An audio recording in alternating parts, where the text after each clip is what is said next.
song we could ever sing, worthy of all the praise we could ever bring,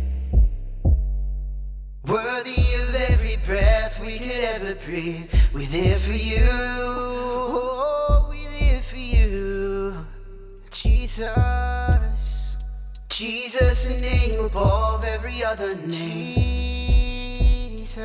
Jesus, the only one who could ever save,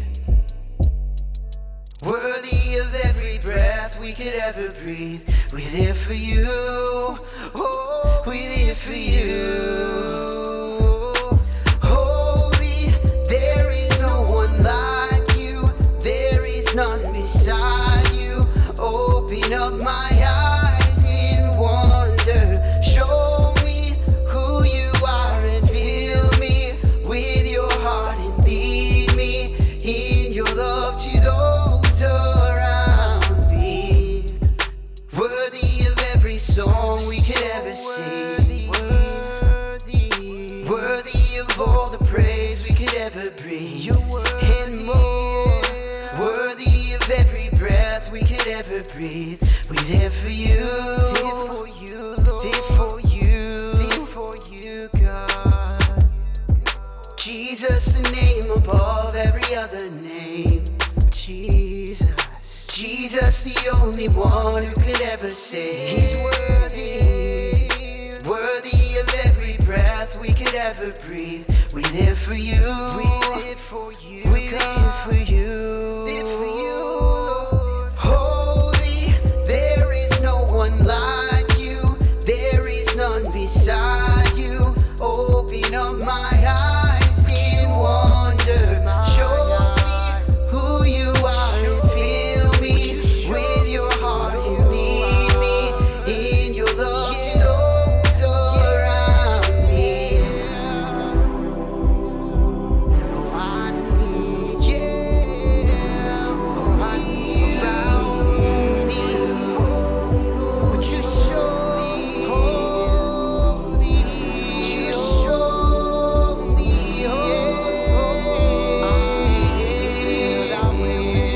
and I will build my life upon your love. It is a firm foundation. I will put my trust in you alone, and I will not be shaken. I will build my life upon your love. It is a firm foundation. I will put my trust in you alone, and I will not be shaken. Holy, there is no one like you, there is none beside you. Open up my eyes in wonder, show me who you are and fill me with your heart and lead me in your love to those around me. Holy, there is no one like you, there is none beside you. Open up my eyes in wonder, show me who you are and fill me with your heart and lead me in your love to those around me. Oh, we need to see you, God. Oh, we need to see you. We need to see you. Would you lead us, God? Would you lead us, God?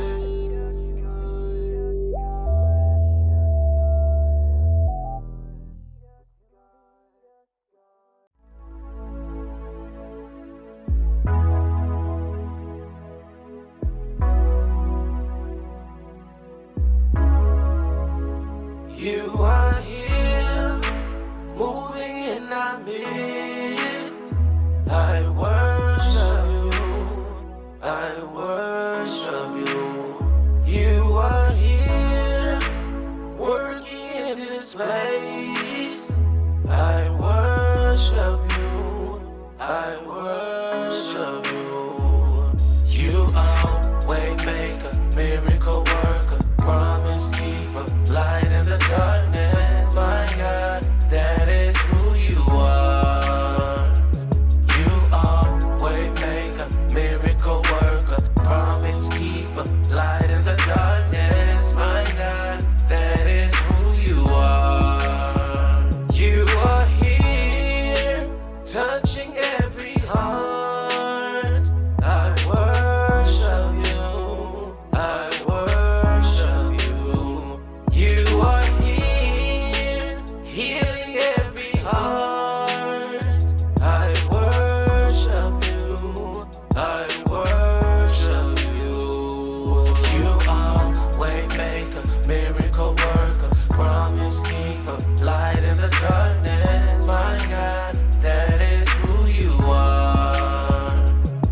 don't see it, you're working.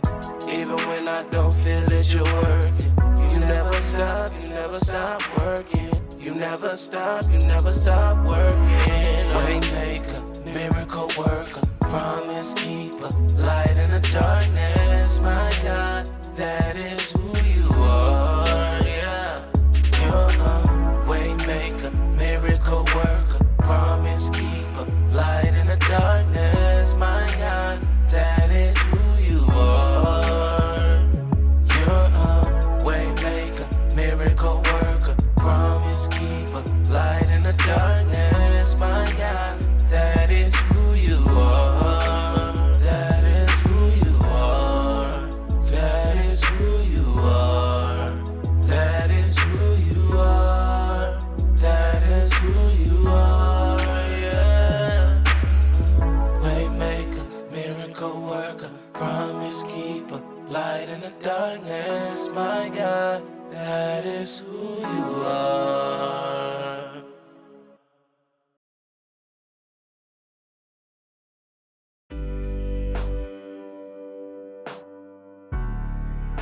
It's gonna be worth it. I know it is, but I don't understand your ways. Oh, but I will give you my song. I'll give you all of my praise. You're holding on to all my pain, and with you are pulling me closer and pulling me into your way. Now round every corner and up every mountain, I'm not looking for crowns or the water from fountains. Lord, I'm desperate in seeking, frantic, believing that the sight of your face is all that I'm needing. Lord, it's gonna be worth it. It's gonna be worth it. It's gonna be worth it all. I believe it. It's gonna be worth it. It's gonna be worth it. It's gonna be worth it all. I believe it. Your ways. Oh, but I will give you my song, and I'm giving you all of my praise. You're holding on to all my pain, and with you are pulling me closer and pulling me into your ways. Now round every corner and up every mountain, I'm not looking for crowns or the water from fountains. Lord, I'm desperate in seeking, frantic, believing that the sight of your face is all that I'm needing. Lord, it's gonna be worth it. It's gonna be worth it. It's gonna be worth it all. I believe it. It's gonna be worth it. It's gonna be worth it. It's gonna be worth it all. I believe it. 2020, it's been hard for us to see through the depth, all this pain and suffering, the disease and the sickness and injustice in the system. Lord, we trying, but we need for you to lead us. Yeah, God, we walking by faith. Your spirit got in the way. Stay in your words, so no other voice will cause us to miss what you say. I trust in you, Lord. Stay in position, do our best to listen so that we can keep moving forward. It's gonna be worth it. It's gonna be worth it. It's gonna be worth it all. I believe it. It's gonna be worth it. It's gonna be worth it. It's gonna be worth it all. I believe it. It's gonna be worth it. It's gonna be worth it. It's gonna be worth it all. I believe it. It's gonna be worth it. It's gonna be worth it. It's gonna be worth it all. I believe it. It's gonna be worth it. It's gonna be worth it. It's gonna be worth it all. I believe it. It's gonna be worth it. It's gonna be worth it. It's gonna be worth it. It's gonna be worth it.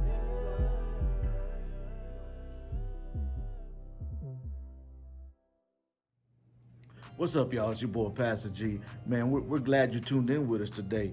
You know, we've been praying for you all week long, and we hope that you've enjoyed the hip-hop songs that we put together, the worship songs, man, where we come and sing out to God together, you know what I'm saying, with a hip-hop beat behind it, some 808 kick drum with some snares, you know what I mean, some synthesizers, you know, all that kind of stuff, all the different instruments that our producers use to put these songs together. But we hope that you're blessed by them. You know, today we're going to talk about pride. You know, we're going to talk about this pride. How do we overcome pride? You know, last week the title was "Why do I do what I don't want to do?"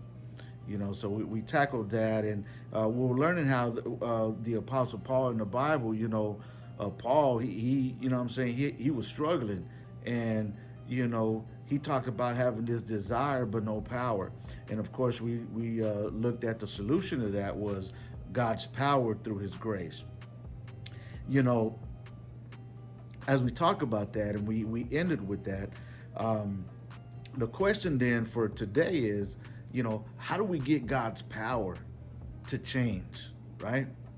So if we got pride issues, and you know, we got an ego, and we got some different things like that we struggle with, if the solution is God's power, that means it's grace, and the problem is that we have a desire but we have no power, you know, and how the struggle is real with that. How do we get the power? How do we tap into God's power, you know, so that we can change the way, you know, in our hearts we want to change, and God says we can change. Well, if done through grace, it's done through grace. And how do we get that grace? And we're going to look at that, but look at this. James 4:6. It reads like this. It says, God opposes the proud but gives grace to the humble. Man, are you picking up what I'm putting down right here from the Word of God? Huh? So last week we learned that without God's power, then we have a desire, and that's it. And that's the problem. That desire doesn't have any power. So the solution is God's power. How do we tap into God's power? Well, it's through the grace that He offers us. Okay, well, it says right here that God opposes those that are proud, but gives grace to the humble. So if you're like, well, shoot, I want God's grace because I want God's power. Well, you can have it, but pride is the obstacle that's in the way from you even receiving God's grace. You know, pride is. So God opposes the proud, but gives grace to the humble. Okay, that's James 4:6. So the key to this power that we're talking about is humility. You know, we've talked a couple of weeks ago, about a month ago, about being humble and stuff. And so that we can do, oh my goodness, an 8-week method series just on humility. There's just so many facets to this humility, and the Bible talks an awful lot about.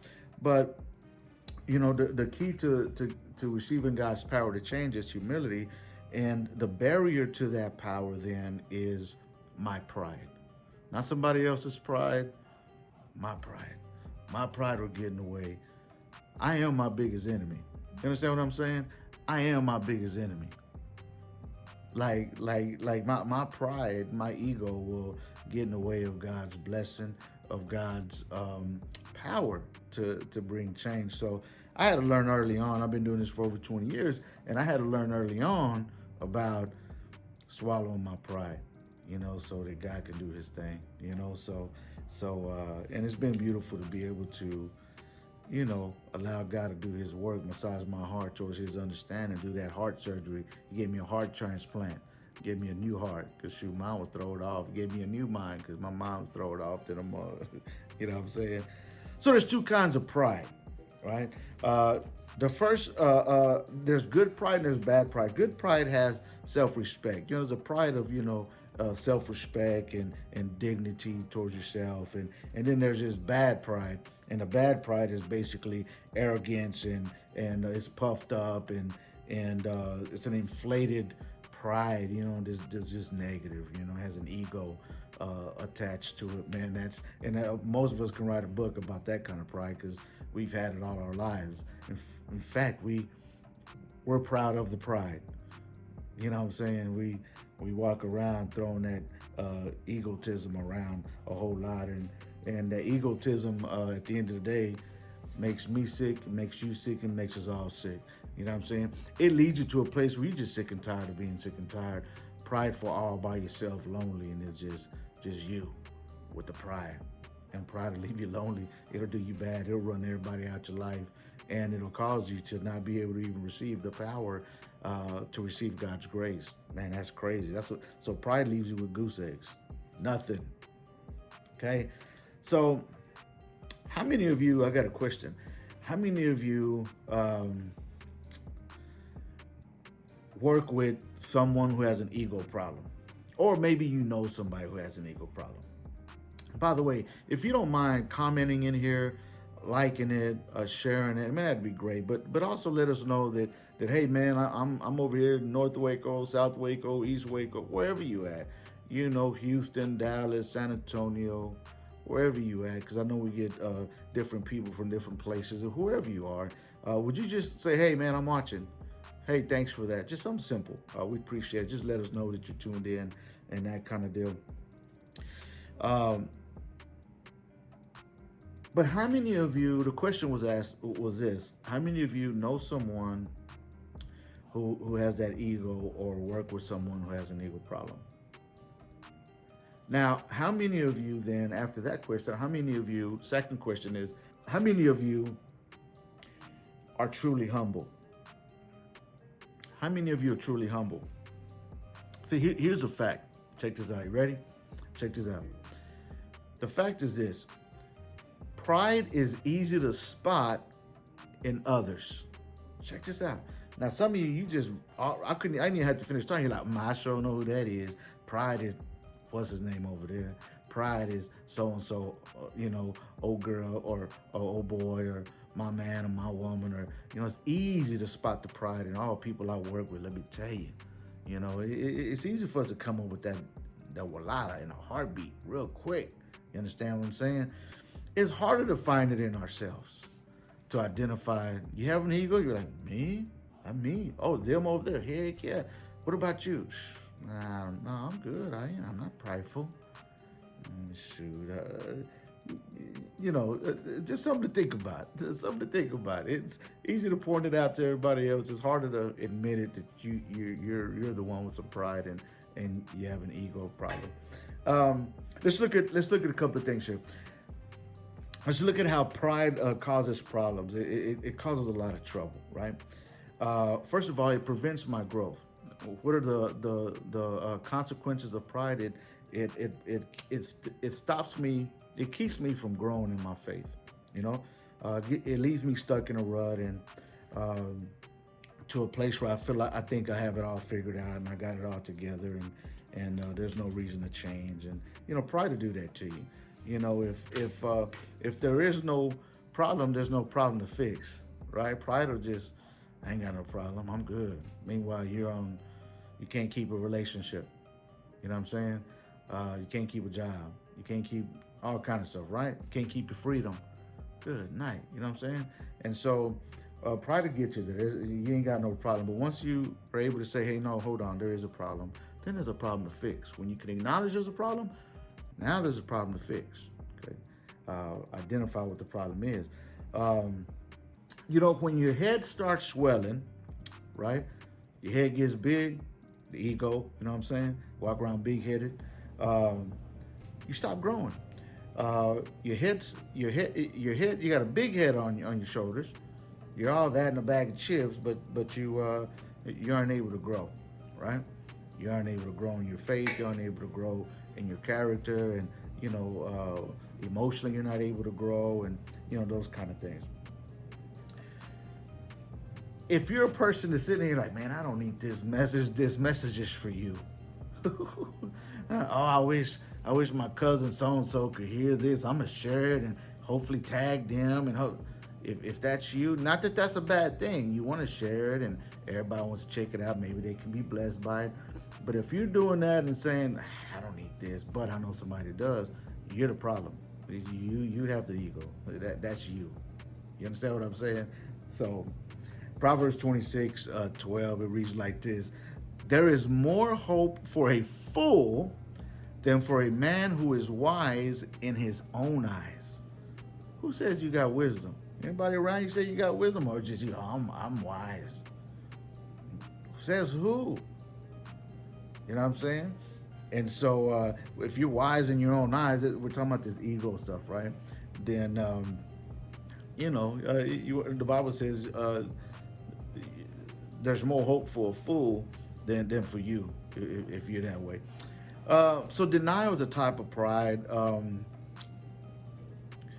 It's like, well, if I had any of these deals, I'd be glad to work on them, but I'm cool. I ain't got no problems.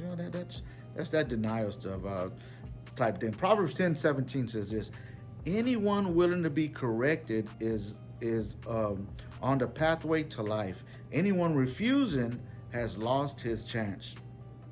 Pride keeps me from getting the help that I need in my relationships, my marriages, my parenting, my finances, my work, my life. When you're in denial, you'd rather act smart than actually be smart.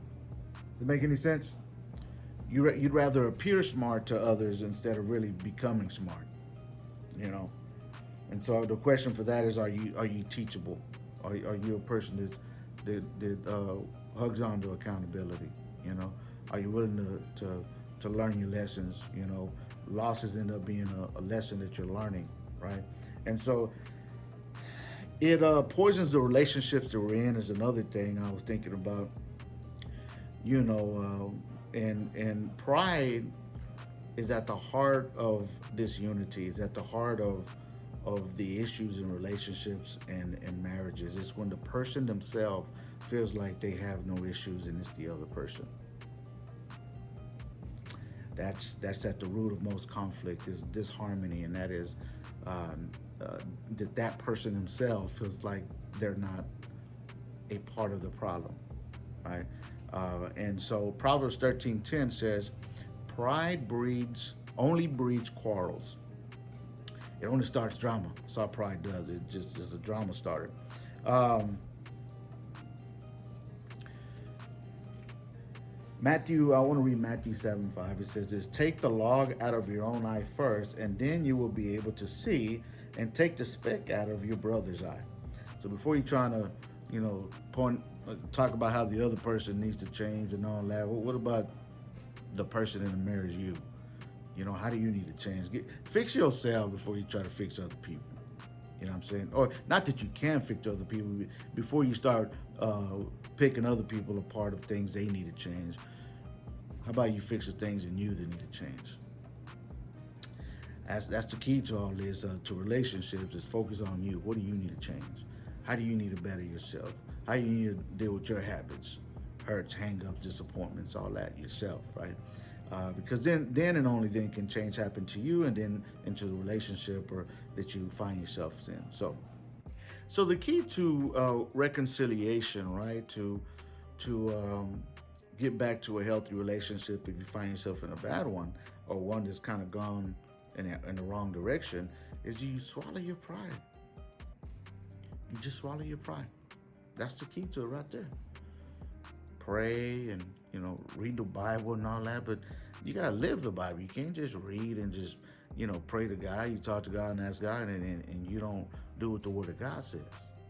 See, this is where you got to apply yourself. You have to. You know what I'm saying? You got to make that change. Be willing to. So the third consequence to pride, man, is it produces stress and anxiety in our lives. And who wants stress and anxiety? I don't know not one person that has anxiety that wants it. Man, we all want prayer when we got this anxiety. People be drowning themselves with pills, popping pills, and trying to drown themselves in alcohol and everything you can think of to try to get rid of that anxiety. Don't nobody want that anxiety. And so, how can you get help with this anxiety? Man, first of all, it's God, and second of all, is doing what God will call you to do, and He's calling you to swallow your pride. It's going to help you, man. It's going to help you with the stress in your life and the anxiety that's in your life. You understand what I'm saying? Like this comes with it. It's not everything else and not this. It's you do all these other things that are healthy that has to do with anxiety and stress. There's exercise, all kind of different things. You understand what I'm saying? But this right here, spiritually speaking, is what is going to help you with your anxiety and your stress in your life is you swallow your pride, man. Pride starts all this drama, which leads to stress and anxiety. And man, you can bypass all of that by just swallowing your pride. Is it hard to swallow your pride? Yes. Is it necessary? You better believe it is necessary. Does it outweigh the benefits outweigh the consequences? Man, the benefits outweigh the consequences. Because them consequences, swallow my pride, yeah, it's hard. But it's harder to not swallow my pride. All the drama that comes with it. You get sick and tired of being sick and tired, man. You understand what I'm saying? And so, hug on to God's grace, man, that He has for you. And for you to receive the grace He's offering you, He says, man, you gotta swallow your pride, man. Walk in humility, man. Be humble, man. You know what I'm saying? I always like to say, I'd rather humble myself than being humbled by God. That's facts. Them are some bars right there. You feel what I'm saying? And that's what the business is. So anyway, we're gonna come back to continue to talk about this. If you've enjoyed this, man, we've been praying for you, and that's a blessing. Next week, we're gonna give you some applicational steps, man, on how you can take some action steps to receive the benefits that God has for you when it's dealing with this pride, okay? So we're gonna come to part 2 of this pride thing next week. Tune in. Don't forget to subscribe. You know what I'm saying, and on our YouTube channel. Go to our YouTube channel and subscribe. Look us up at Hip Hop Service. You know what I'm saying, on Facebook. All right. I mean on YouTube and Instagram. We have an Instagram, Hip Hop Service on Instagram, and then of course on Facebook, Hip Hop Service on there. So wherever you at, whichever one of these platforms, would you subscribe and follow us and that kind of stuff. Leave a comment. Hey, we'll talk to you later. See you next week. Yeah.